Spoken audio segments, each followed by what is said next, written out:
লাওখোলা ইয়াততো মানুহ খৰি চৰি নিদিয়ে শ্মশানখনতো আছে সেইফালে তেতিয়াহ'লে শুন কোনো তেতিয়াহ'লে নাই ইয়াৰ পৰা সোনকালে যাওঁ বল বল বল বল বল ৰ কথাটো কিন্তু পুলিচক ক'ব লাগে পুলিচক ক'লে যদি আমি ফাঁচি যাওঁ কিয় ফাঁচিম আমিতো একো দুখ কৰা নাই বল থানাত খবৰ দিওঁ বল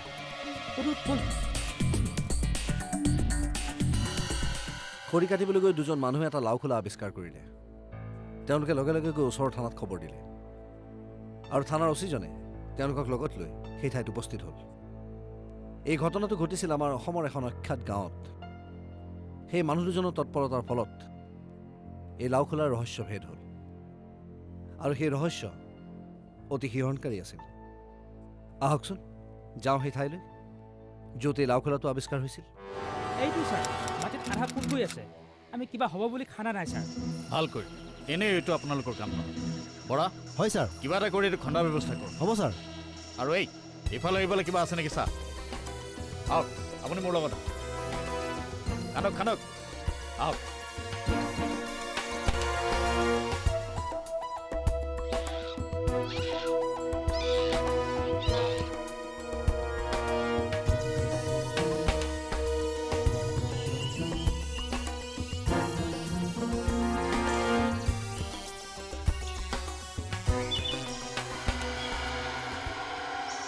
ছাৰ অকল লাওখোলাটোহে আছে বাকী একো নাই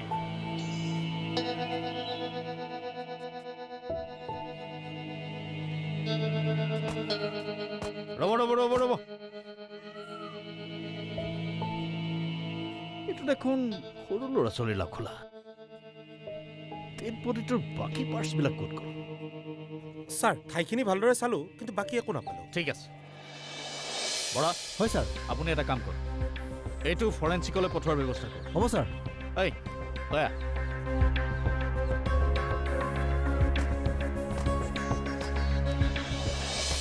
তিনিমাহ আগতে দিয়া এখন FIR আৰু সেই লাওখোলাটোৰ ফৰেনচিক ৰিপৰ্টৰ মাজত সাদৃশ্য পায় পুলিচে সেই মানুহজন যিয়ে সেই FIRখন দিছিলে তেওঁক থানালৈ মাতি পঠিয়ালে আপোনালোকৰ ল'ৰাটো 3 মাহ আগতে নিৰুদ্দেশ হৈছে আৰু আপোনালোকে আমাৰ থানাতে FIR দিছিল হয় আমি 3 মাহ আগতে আপোনালোকৰ ল'ৰাক বিচাৰি অপাৰেশ্যন চলাইছিলোঁ তেতিয়া তাৰ কোনো সংসূত্ৰ উলিয়াবলৈ সক্ষম হোৱা নাছিল কিন্তু কি ছাৰ মানে কথা হ'ল আজি 3 দিন আগতে আমি আপোনালোকৰ গাঁৱৰ পৰা 5 কিলোমিটাৰ দূৰৈ বৰুৱাবাৰী হাবিত এটা লাওখোলা উদ্ধাৰ কৰিবলৈ সক্ষম হৈছোঁ আৰু পৰীক্ষাৰ পিছত আমি গম পাইছোঁ যে সেইটো 3 মাহ আগতে তাত পোতা হৈছিল আৰু লাওখোলাটো এটা 9-10 বছৰীয়া ল'ৰা গতিকে কি ছাৰ মানে আপুনি ক'ব বিচাৰিছে সেই ল'ৰাটো আমাৰ নহয় মই ঠিক সেইটো ক'বলৈ বিচৰা নাই কিন্তু আপোনালোকৰ ল'ৰাটো নিৰুদ্দেশ হোৱা সময় বয়স এই সকলোবিলাক লাওখোলাটোৰ লগত মিলি গৈছে গতিকে মই কেইটামান কথা সুধিবৰ বাবে আপোনালোকক ইয়ালৈ মাতি আনিছোঁ সোধক ছাৰ আমি আমাৰ ল'ৰাটো ঘূৰাই পাবৰ কাৰণে সকলোবোৰ কৰিবলৈ সাজু আছোঁ সি আমাৰ একমাত্ৰ ল'ৰা ছাৰ এতিয়াও আমি তাৰ বাবে আশা কৰি আছোঁ চাওক আপোনালোকে কথাটো বেলেগ ধৰণে নল'ব মই আপোনালোকক এটা অনুৰোধ কৰোঁ কওক ছাৰ ধৰি ল'লোঁ লাওখোলাটো আপোনালোকৰ ল'ৰাৰ নহয় কিন্তু আপোনালোকৰ দৰে কোনোবা দুৰ্ভগীয়া মাক বাপেকৰ নহয় জানো হয় ছাৰ গতিকে সেই অচিনা ল'ৰাটোৰ খাতিৰতে আমি ধৰি লওঁ যে লাওখোলাটো আপোনালোকৰ ল'ৰা আৰু সেয়েহে মই আপোনালোকৰ গাঁৱলৈ গৈ ইনভেষ্টিগেশ্যন কৰিব লাগে তেতিয়াহে আচল সত্যটো পোহৰলৈ আহিব আপোনালোকৰ কিবা আপত্তি আছে নেকি নাই ছাৰ কওক ছাৰ আমি আপোনাক কেনেদৰে সহায় কৰিব পাৰিম শুনক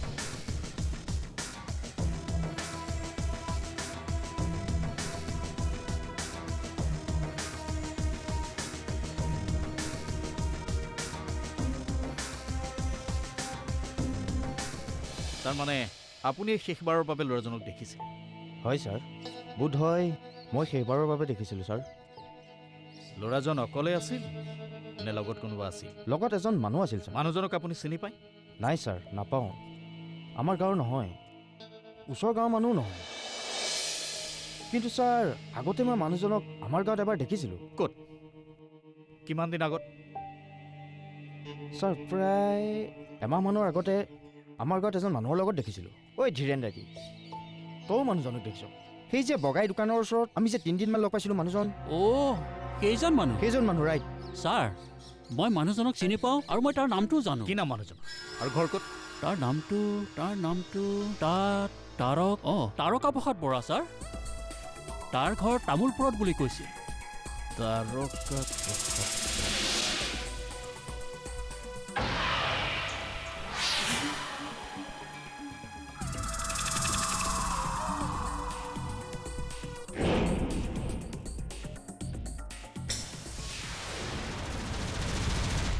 গাঁৱৰ মানুহৰ কথা মতে আৰু বিভিন্ন তথ্য আগত ৰাখি পুলিচে তামোলপুৰৰ এটা অঞ্চলত তাৰকা প্ৰসাদ বৰাক জুৱা খেলি থকাৰ অৱস্থাত কৰায়ত্ব কৰে আৰু সোধপোছৰ বাবে থানালৈ লৈ আহে।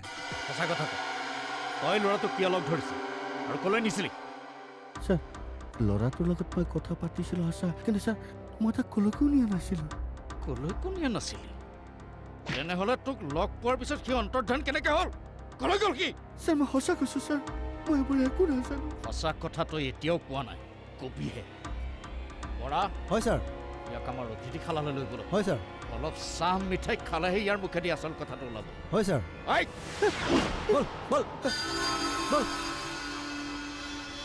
প্ৰথমতে পুলিচে সোধপোছ কৰোঁতে তাৰকা প্ৰসাদে একো নক'লে, কিন্তু যেতিয়া তেওঁলোকে 3rd ডিগ্ৰী এপ্লাই কৰিলে তাৰ মুখেৰে সকলো সঁচা কথা ওলাই পৰিল। এতিয়া ক, ল'ৰাটোক নি তই কিয় হত্যা কৰিলি? কম ছাৰ, মই সকলো কথা বিৱৰি কম। ছাৰ, মোৰ ঘৰ সেই তামোলপুৰতেই। মোৰ দেউতা এজন চহকী ব্যৱসায়ী আছিল। দেউতাৰ মৃত্যুৰ পিছত মই আৰু মোৰ ভাইটোৱে দেউতাৰ সম্পত্তিবোৰ ভাগ কৰি ল'লোঁ। কিন্তু ছাৰ, দুয়োটাৰ নষ্ট স্বভাৱৰ বাবে আমি সম্পত্তিবোৰ ক্ৰমান্বয়ে হেৰুৱাই পেলালোঁ। ভাইটিয়ে মদ খাই সি যোৱা বছৰ ঢুকাল আৰু মই ঘৰৰ সম্পত্তিবোৰ বিক্ৰী কৰি শেষত জুৱাত ধৰিলোঁ। তাতেই সকলো ছাৰ, মই পাগল হৈ পৰিলোঁ ছাৰ, পাগল হৈ পৰিলোঁ। শেষত মই এজন বন্ধুক লগ পালোঁ আৰু বন্ধুজনৰ সহযোগত মই এজন তান্ত্ৰিকৰ ওচৰলৈ গ'লোঁ। जयंती मंगलकाली भद्रकाली की पालिनी दुर्गा शिवा क्षमाधत्री शुहाशत्रा नमस्तुते जय माँ काली। বাবা, মই বহু আশাৰে আপোনাৰ ওচৰলৈ আহিছোঁ বাবা। মই কোনোফালে একো উৱাদিশ পোৱা নাই। কি কৰিম কি নকৰিম, বাবা মোক উদ্ধাৰ কৰক। जय माँ काली। बच्चा, তোৰ নাম কি? ঘৰ কত? মোৰ নাম তাৰা প্ৰসাদ, ঘৰ তামোলপুৰত। তাৰা প্ৰসাদ। তো কে লাগে? টাকা, পয়সা, ঘৰ বাড়ি, বশীকৰণ কি লাগে তো? বাবা, বাবা মই একদম ভিক্ষাৰী হৈ গৈছোঁ বাবা। মোক টকা লাগে বাবা, বহুত টকা বাবা। ओम ह्रीं क्रीं जय माँ काली। ओम ह्रीं क्रीं क्रीं जय माँ काली। হয়ে যাব, তই পাই যাবি টকা, বহুত টকা, শেষ নোহোৱা টকা। সঁচাকৈ বাবা? হা? মা কালী সাধকে কেতিয়াও মিছা নকয়। এনেকুৱা প্ৰশ্ন আগলৈ নকৰিবি। ভুল হৈ গ'ল বাবা, মোক ক্ষমা কৰি দিয়ক। কিন্তু বাচ্চা, তই শেষ নোহোৱা টকা পাবলৈ বহুত কেইটা দান দক্ষিণা কৰিব লাগিব আৰু ব্ৰত কৰিব লাগিব। পাৰিবি? পাৰিম বাবা, পাৰিম। ঠিক আছে, শুন বাচ্চা, আজিৰ পৰা তোক মই যেনেকৈ কম তেনেকৈ তই এটা এটাকৈ কাম কৰি যা। ঠিক আছে ঠিক আছে। শেষত তই লাভ কৰিবি এনেকুৱা এটা টকাৰ ভাণ্ডাৰ, যি ভাণ্ডাৰ কেতিয়াও শেষ নহয়। ঠিক আছে বাবা, আপুনি মোক যেনেকৈ ক'ব মই তেনেকৈ কৰি যাম। মই প্ৰথমতে কি কৰিব লাগিব? শুন বাচ্চা, অহা শনিবাৰে তই এটা ক'লা পাঠা ছাগলী, এখন ৰঙা কাপোৰ, এটা টেকেলি আৰু 1001 টকা মা কালীৰ দক্ষিণা হিচাপে হৈ আহিবি এতিয়া যা জয় মা কালী ঠিক আছে বাবা মই তেতিয়ালৈ আহিছোঁ জয় মা কালী টকা পইচাৰ অভাৱ থকা স্বত্বেও তেওঁ তান্ত্ৰিক বাবাৰ কথামতে সকলো বস্তুৰ যোগান ধৰিলে কিন্তু একো ফল নাপালে তেওঁ দিনক দিনে আৰু বেছি বেমাৰী আৰু বেছি দৰিদ্ৰ হৈ পৰিল অমাৱস্যাৰ নিশা তই এক বস্ত্ৰ পৰিধান কৰি মা কালীৰ চৰণত শৰীৰত একো ঘূণ নথকা নাবালক ল'ৰা বলি দিব পাৰ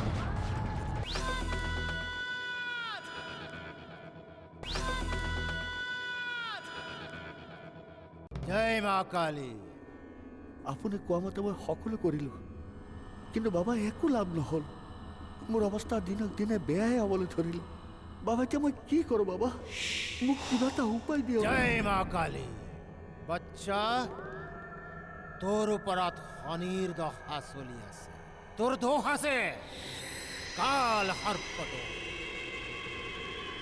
সেইবাবে তই ফল লাভ কৰিব পাৰ তেনেহ'লে বাবা মই এতিয়া কি কৰোঁ বাবা মানে তেজ দিব লাগিব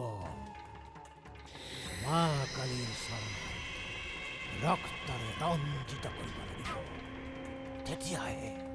তেতিয়াহে তোৰ সকলো দোষ আঁতৰি যাব তই ফল লাভ কৰিবি তেজ কাৰ তেজ মানুহৰ তেজ মানুহৰ তেজ শুন অমাৱস্যাৰ নিশা তই এক বস্ত্ৰ পৰিধান কৰি মা কালীৰ চৰণত শৰীৰত একো ঘূণ নথকা নাবালক ল'ৰা বলি দিব পাৰ তেনেহ'লে তই কেতিয়াও শেষ নোহোৱা প্ৰাপ্তি হবি পূৰ্বজন্মৰ কোনো দোষে কোনো গ্ৰহ দোষে এই ধন প্ৰাপ্তিত বাধা দিব নোৱাৰে মই তোক কথা দিলোঁ বৎস এই কাম কৰিলে এতিয়াও শেষ নোহোৱা ধন প্ৰাপ্তি হবি পাৰিবি বাবা চিন্তাৰ কোনো কাৰণ নাই বৎস যদি এই বলি তই দিব পাৰ তেনেহ'লে তই অগাধ সম্পত্তিৰ মালিক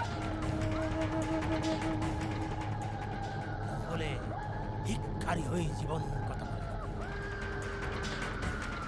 এতিয়া যা জয় মা কালী জয় মা কালী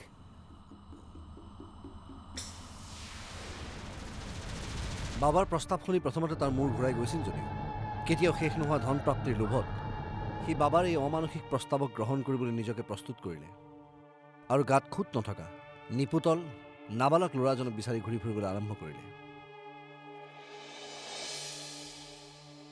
আৰু কিছুদিনৰ পিছত এখন গাঁৱত তেওঁ তেনেকুৱা এজন ল'ৰা বিচাৰি পালে আৰু লাহে লাহে তাৰ লগত বন্ধুত্ব স্থাপন কৰিলে ৰাহুল তুমি বাৰু বৰুৱা বামুণ গাঁৱৰ কালী মন্দিৰটো দেখিছানে বৰুৱা বামুণ গাঁৱৰ কালী মন্দিৰ নাই দেখা ইয়াৰ পৰা কিমান দূৰনো ইমান ধুনীয়া মন্দিৰটো তুমি দেখা নাই সেই মন্দিৰটো আমাৰ এই অঞ্চলৰ আটাইতকৈ পুৰণি মন্দিৰ সেইটো আহোম ৰজাসকলে বনোৱা বেছি দূৰ নহয় নহয় ইয়াৰ পৰা 10 কিলোমিটাৰমান হ'ব তুমি বাৰু যাব বিচৰা নেকি তালৈ যাব বিচাৰো কিন্তু শুনা অহা শনিবাৰে মই তাত এখন শৰাই দিম মোৰ লগত বহুত মানুহ আহিব মোৰ ল'ৰাটো আহিব তুমি তাক লগ পালে খুব ভাল পাবা তুমি যদি যাব বিচৰা তেনেহ'লে অহা শনিবাৰে পুৱা 10 বজাত তুমি ৰেডি হৈ থাকিবা মই আহি তোমাক লৈ যাম শুনা এইবাৰ মই পূজাখন ডাঙৰকৈ পতা নাই নহ'লে মই তোমালোকৰ ঘৰৰ মানুহকো মাতিলোহেঁতেন যাবানে তুমি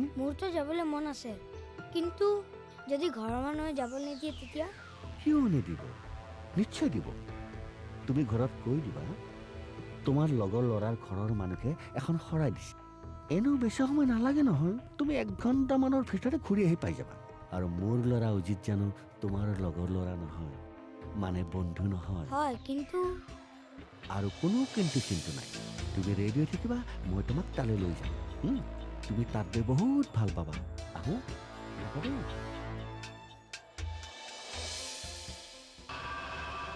তাক হাত ভৰি বান্ধি মুখত সোপা দি আগতে ঠিক কৰি থোৱা কোঠাটোত তাক বন্ধ কৰি থলো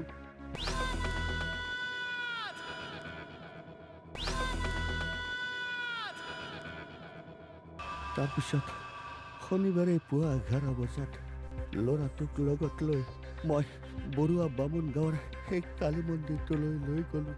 তাক হাত ভৰি বান্ধি মুখত সোপা দি আগতেই ঠিক কৰি থোৱা কোঠাটোত তাক বধ কৰি থলোঁ। ৰাতি সুবিধা বুজি তান্ত্ৰিক বাবাৰ কথা মতে তাক বলি দিবলৈ বুলি মা কালীৰ ওচৰলৈ লৈ গ'লোঁ।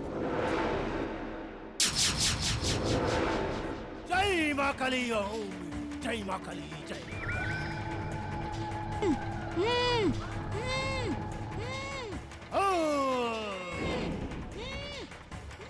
জয় মা কালী, জয় মা কালী।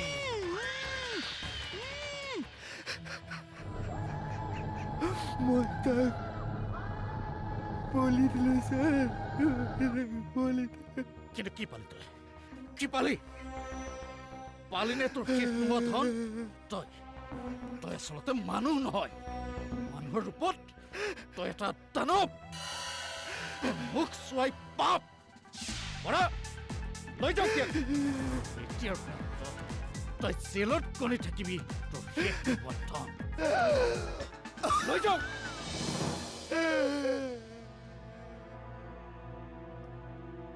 ভাৰতীয় দণ্ডবিধি আইনৰ 302 ধাৰা মতে তাৰকা প্ৰসাদক যাৱজ্জীৱন কাৰাদণ্ড বিহা হ'ল। তেওঁ এতিয়া মানসিক ভাৰসাম্য হেৰুৱাই জেলত।